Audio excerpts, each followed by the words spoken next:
Hello అండి. Welcome back to our channel. Nikhil అయితే ఒక షోకి అయితే గెస్ట్‌గా వచ్చాడు. ఆ షో అయితే వర్ష అయితే యాంకరింగ్ చేస్తుంది.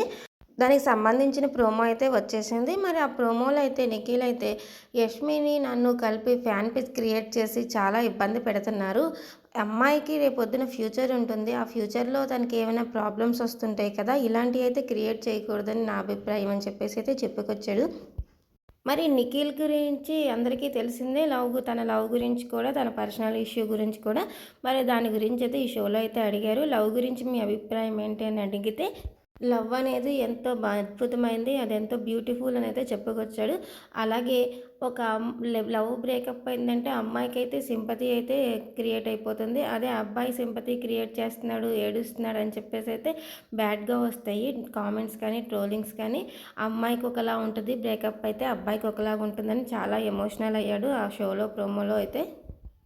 అలాగే మీరు మీ జీవితంలో జరిగిన కొన్ని విషయాలకి ఏదైనా విషయానికైనా రిగ్రెట్ అయితే ఫీల్ అయ్యారా అని అడిగితే, అవును నేను అలా జరిగింది, ఇలా ఫీల్ అయ్యాను. ఈ మధ్యనే జరిగింది. ఈజీగా అయితే నమ్మేయకూడదు. దాని గురించి అయితే నేను రిగ్రెట్ అయితే ఫీల్ అవుతున్నానైతే ఆ ప్రోమోలో అయితే చెప్పాడు. చాలామంది అయితే ఇది తన పర్సనల్ విషయం గురించి అలా చెప్పాడు. కావ్య గురించేమో అనుకున్నారు. ఏదైనా సరే ఒక షో వచ్చేదాకైతే మనం వెయిట్ చేయాల్సిందే.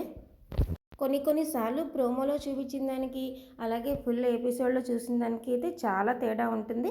మరి నిఖిల్ అయితే దేని గురించి చెప్పాడో తెలియాలంటే మనము కిసిక్ టాక్ షో కోసం వెయిట్ చేయాల్సిందే.